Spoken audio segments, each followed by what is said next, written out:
தளபதி விஜய் அண்ணா மட்டும் தான் ரீமேக் படம் நடிச்சிருக்கிறாரா? கிடையாதுங்க.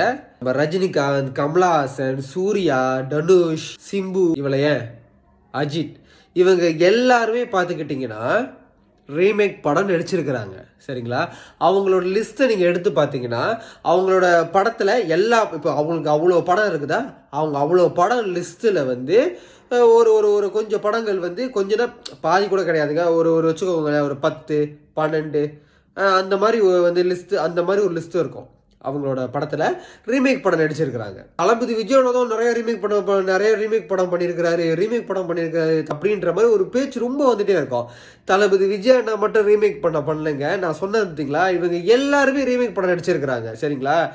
இப்போ நீங்கள் தூக்கி வச்சு கொண்டாடுறீங்களா சந்திரமுகி, அது வந்து மலையாள படம். சரிங்களா? அது வந்து 90s வந்த மலையாள படம். ஆனால் அப்போ வந்தப்போ அது ஹிட்டு. ஆனால் தமிழில் வந்து செம்ம ஹிட்டு. சரிங்களா?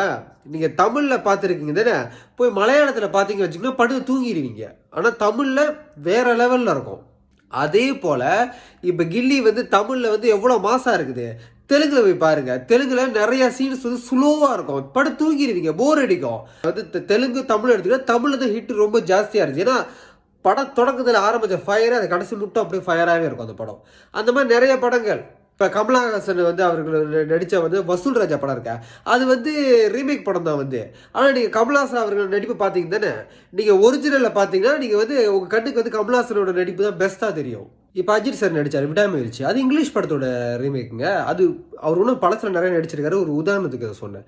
கஜினி படம் இருக்க, என்ன மாதிரி படம் தமிழில், சூர்யாவோட இதே வந்து அப்படியே தூக்கி விட்ட படம் தானே அதுவும் இங்கிலீஷ் படம். சரிங்களா? ஆனால் அது வந்து சொல்லாமல் கொள்ளாமல் வந்து முருகதாஸ் இருக்காருல்ல, அவர் வந்து எடுத்தது. ஆனால் அதுக்கப்புறம் மக்கள் கண்டுபிடிச்சனால சொல்லி ஒத்துக்கிட்டாரு, ஆமாங்க அங்கிருந்து எடுத்தேன் படத்தை அப்படின்ற மாதிரி. இந்த லிஸ்ட்டில் ஜெயம் ரவியை விட்டீங்க, ஐயோ தப்பு வாயில் அடிக்க, நம்ம ரவி மோகனை விட்டுட்டீங்கன்னு கேட்டீங்கன்னா, இப்போ வந்து சம்திங் படம் இருக்குல்ல, அந்த படம் வந்து பார்த்துக்கிட்டிங்கன்னா ரீமேக் படம். சரிங்களா? ஆனால் ஜெயம் ரவி நடிப்பும் அந்த படம் பார்த்தீங்கன்னு வச்சுக்கோங்களேன், நீங்கள் ஒரிஜினல் உங்களுக்கு பார்க்கணுன்னு தோணாதுங்க, நம்ம ஜெயம் ரவி நடிப்பு தான் பார்க்கணுன்னு தோணும். ஏன்னா அவர் நடித்த ரீமேக் படம்லாம் எல்லாமே பெஸ்ட்டாக தான் பண்ணியிருப்பார். அந்த மாதிரி தான் இப்போ வந்து இப்போ ரீமேக் படம் நடிக்கிறது இங்கே இஷ்யூ கிடையாது. சரியா?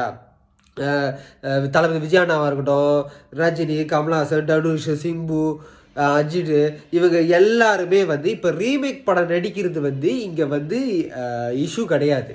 சரிங்களா? பெஸ்ட்டாக பண்ணாங்களா, ஒரிஜினலோட பண்ண ரீமேக் வந்து பெஸ்ட்டாக இருந்துச்சான்னு தான் அதுதான் பேசப்படும். சரிங்களா? அதனால அடுத்த ரீமேக் படம்னு சொன்னால் தளபதி படம் மட்டும் ரீமேக் படம் நடிச்சிருக்காரு அப்படி இப்படின்னு சொல்கிறது நிப்பாட்டுறீங்களா? நீங்கள் போய் எல்லா நடிகர் லிஸ்ட் எடுத்துக்க, எல்லாருமே ரீமேக் படம் தான் நடிச்சிருக்கிறாங்க.